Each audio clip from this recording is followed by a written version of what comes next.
নমস্কার বন্ধুরা, এই মুহূর্তে রয়েছে রাজ্যের সকল কৃষকদের জন্য বিরাট বড় সুখবর। আপনি যদি একজন কৃষক হয়ে থাকেন এবং পশ্চিমবঙ্গ সরকারের কৃষক বন্ধু প্রকল্পের নাম নথিভুক্ত করে রাখেন, তাহলে এই মুহূর্তে রয়েছে আপনার জন্য দুর্দান্ত খুশির আপডেট। কৃষক বন্ধু প্রকল্পের প্রথম কিস্তি অর্থাৎ খরিফ মরশুম টাকা কবে থেকে দেওয়া হবে, অর্থাৎ ফাইনাল তারিখ। এছাড়াও বন্ধুরা, কৃষকদের করতে হবে কেওয়াইসি।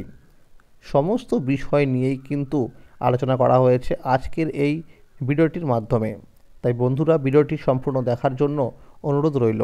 যে সমস্ত কৃষক বন্ধুরা এখনও পর্যন্ত আমার এই চ্যানেলটিকে সাবস্ক্রাইব করেননি, অবশ্যই মনে করে চ্যানেলটিকে সাবস্ক্রাইব করে নেবেন, কারণ আমার এই চ্যানেলের মাধ্যমে কৃষকদের জন্য প্রতিনিয়ত নতুন নতুন আপডেট জানানো হয়ে থাকে। চলুন বন্ধুরা, এবার দেখে নেওয়া যাক কী বলা হয়েছে আজকের এই প্রতিবেদনে। কৃষক বন্ধু প্রকল্পের প্রথম কিস্তির টাকা দেওয়ার ফাইনাল তারিখ। বাংলার ভিত্তি হলো কৃষি, তাই কৃষকদের মঙ্গল কামনায় রাজ্য সরকার বিভিন্ন কর্মসূচি বা প্রকল্প চালু করেন। এই প্রকল্পগুলির মধ্যে অন্যতম জনপ্রিয় প্রকল্প হলো কৃষক বন্ধু প্রকল্প। কৃষক বন্ধু প্রকল্পের কৃষকদের উদ্দেশ্যে রাজ্য সরকারের তরফ থেকে দারুণ খুশির খবর জানানো হয়েছে। কৃষক বন্ধু প্রকল্পের মাধ্যমে যে সমস্ত কৃষকদের জমির পরিমাণ 1 একর বা তার বেশি রয়েছে, তাদের বছরে 2টি কিস্তি অর্থাৎ খরিফ মরশুম এবং রবি মরশুম মিলিয়ে মোট 10,000 টাকা, এবং যে সকল কৃষকদের জমির পরিমাণ 1 একরের কম রয়েছে, তাদের জমির আনুপাতিক হারে বছরে 2টি কিস্তি মিলিয়ে সর্বনিম্ন মোট 4,000 টাকা দেওয়া হয়ে থাকে। এছাড়াও এই প্রকল্পের নথিভুক্ত 18 থেকে 60 বছর বয়সের কোনো কৃষকদের অকাল মৃত্যু হলে তার পরিবারের ক্ষতিপূরণ বাবদ 2 লক্ষ টাকা অনুদান দেওয়া হয়ে থাকে। খরিফ মরশুমে টাকা দেওয়া হয়ে থাকে এপ্রিল থেকে শুরু করে সেপ্টেম্বর মাসের মধ্যে, এবং রবি মরশুমে টাকা দেওয়া হয়ে থাকে অক্টোবর মাস থেকে শুরু করে মার্চ মাসের মধ্যে। গত বছর রবি মরশুমের জন্য আর্থিক অনুদান পেয়ে গিয়েছেন রাজ্যের কৃষকরা। তবে এই 2025 সালের খরিফ শস্যের জন্য অর্থাৎ প্রথম কিস্তির জন্য আর্থিক অনুদান কবে আসবে ব্যাংক অ্যাকাউন্টে, সেই অপেক্ষাতে রয়েছেন রাজ্যের কৃষকরা। কৃষক বন্ধু প্রকল্পে নথিভুক্ত কৃষকদের সংখ্যা বাড়তে বাড়তে এখন 1 কোটি ছাড়িয়েছে। জমির মালিক নন এমন বর্গাদার বা ভাগচাষিরাও এই প্রকল্পের সুবিধা পাচ্ছেন। গত বছর অর্থাৎ 2024 সালে 13 জুন থেকে কৃষকদের অ্যাকাউন্টে এই প্রকল্পের প্রথম কিস্তি অর্থাৎ খরিফ মরশুম টাকা দেওয়া শুরু হয়েছিল। এই বছর অকাল বৃষ্টি এবং ডিবিসি বাঁধের জল ছাড়ার ফলে কৃষকদের ফসলের অনেক ক্ষয়ক্ষতি হয়েছে, বিশেষ করে আলু এবং ধান চাষিদের। তাই কৃষকদের কথা মাথায় রেখেই এই বছরের প্রথম কিস্তির টাকা এপ্রিল মাসের দ্বিতীয় সপ্তাহ থেকে দেওয়া শুরু হতে পারে বলেই সূত্র মারফত জানা যাচ্ছে। যে সমস্ত কৃষকরা সম্প্রতি হয়ে যাওয়া দুয়ারে সরকার ক্যাম্পে গিয়ে অফলাইনের মাধ্যমে ফর্ম জমা করেছিলেন, তাদের ইতিমধ্যেই ভেরিফিকেশনের কাজ চলছে। অনেক কৃষকদের স্ট্যাটাসের ঘরে আপডেট চলে এসেছে। যে সকল কৃষকদের স্ট্যাটাসের ঘরে কেবিআইডি নাম্বার চলে এসেছে, তাদের পুরনো কৃষকদের সাথেই একসাথে টাকা দেওয়া হবে।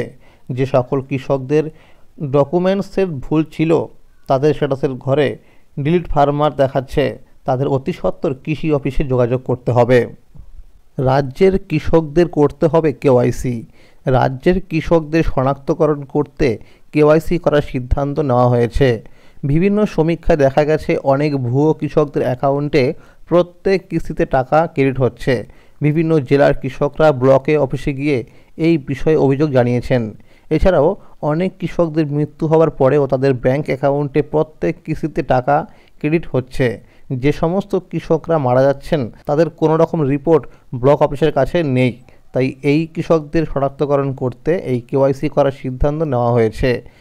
এছাড়াও যে সমস্ত কৃষকরা একটি জমির নথিপত্র দিয়ে বহু কৃষকরা দীর্ঘদিন ধরে টাকা পেয়ে আসছিলেন, এই বিষয়টা ব্লক অফিসের নজর এসেছে।